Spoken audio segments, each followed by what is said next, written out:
Saint Martin বাংলাদেশের একমাত্র প্রবাল দ্বীপ। আপনার কাছে হয়তো এটি কেবল একটি পর্যটন কেন্দ্র, কিন্তু আন্তর্জাতিক রাজনীতির চোখে এটি এক স্ট্র্যাটেজিক গেমের বোর্ড, বিশেষ করে আমেরিকার চোখে। সেন্ট মার্টিন দ্বীপ বা আমাদের দেশ কাউকে লিজ দেবো, তাহলে আমার ক্ষমতা থাকার কোনো অসুবিধা নেই, আমি যাই সেটা। স্বৈরাচারী শেখ হাসিনার কথা বাদ দিলেও এই সত্য অস্বীকার করার সুযোগ নেই যে সেন্ট মার্টিন নিয়ে আমেরিকার বিশেষ আগ্রহ রয়েছে। প্রশ্ন হলো, আসলে আমেরিকা কি চায়? কেন এই দ্বীপের দিকে তাদের নজর? নাকি এটি শুধুমাত্র গুজব? আর যদি এটা সত্য হয়, তাহলে বাংলাদেশের জনগণের জন্য তা কতটা বিপজ্জনক? আমেরিকার আগ্রহের কারণ ট্যুরিজম নয়, এখানকার ভৌগোলিক অবস্থান। সেন্ট মার্টিন এমন এক জায়গায় অবস্থিত যেখান থেকে ভারত মহাসাগরের বিশাল সমুদ্র পথের নজরদারি দেখা যায়। এই পথটি প্রতিদিন পাড়ি দেয় চীন, জাপান, দক্ষিণ কোরিয়ার বাণিজ্যিক জাহাজ। সহজভাবে বললে, যে দেশ এই রোগকে নিয়ন্ত্রণ করবে সে দেশ হয়ে উঠবে দক্ষিণ এশিয়ার বাণিজ্যিক গেটকিপার। অনেকে বিশ্বাস করেন আমেরিকা সেন্ট মার্টিনে সেনাঘাঁটি বানাতে চায়। শেখ হাসিনা পতনের পর প্রকাশ্যে বলেছিলেন আমেরিকা তার কাছে সেন্ট মার্টিন চেয়েছিল। অন্যদিকে মার্কিন যুক্তরাষ্ট্র এই কথা সম্পূর্ণ অস্বীকার করে। তারা বলে সেন্ট মার্টিন নিয়ে আমাদের কোনো আগ্রহ নেই। তাহলে আসল সত্যটা কি? ইতিহাস ঘাটলে দেখা যায় আমেরিকার দ্বীপ রাজনীতি কোনো নতুন বিষয় নয়।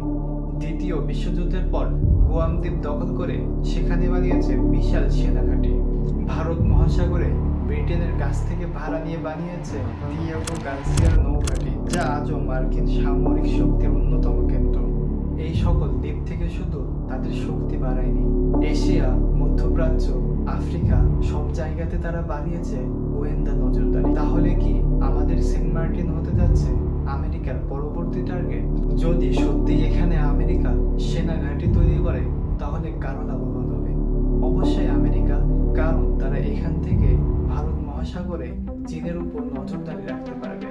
ভারত মহাসাগরে নিজেদের প্রভাব বাড়িয়ে চীন ও রাশিয়ার বিরুদ্ধে আরো শক্ত অবস্থান নিতে পারবে। কিন্তু বাংলাদেশ, এটা আমাদের জন্য হবে মারাত্মক ক্ষতির কারণ। আসতে পারে সার্বভৌমত্বের উপর আঘাত।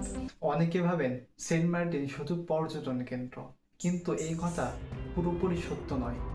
সেন্ট মার্টিনে আছে অনেক সম্ভাবনা। গভীর সমুদ্রের কাছাকাছি হওয়ায় গ্যাস রিজার্ভে রয়েছে প্রবল সম্ভাবনা।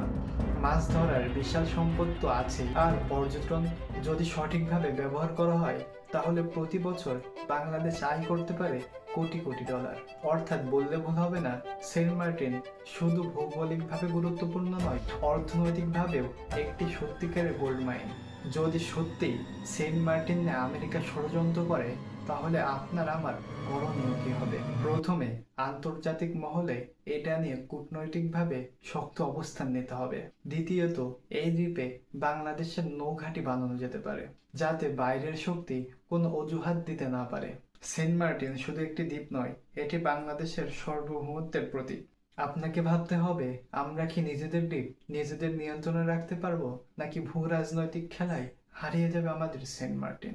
সেন্ট মার্টিন নিয়ে আপনার মতামত কি কমেন্ট বক্সে লিখুন। আর ভিডিওটি যদি ইনফরমেটিভ মনে হয়, তাহলে আপনার বন্ধুর সাথে শেয়ার করুন। আমেরিকার অন্য দেশের অভ্যন্তরীণ রাজনীতি নিয়ে হস্তক্ষেপ করার অভ্যাস পুরাতন। আপনি জানলে অবাক হবেন, বাংলাদেশের অভ্যন্তরীণ রাজনীতি নিয়ে আমেরিকার হস্তক্ষেপ অলরেডি শুরু হয়ে গেছে মানবাধিকারের নামে। এই সম্পর্কে বিস্তারিত আলোচনা করেছে এই ভিডিওতে।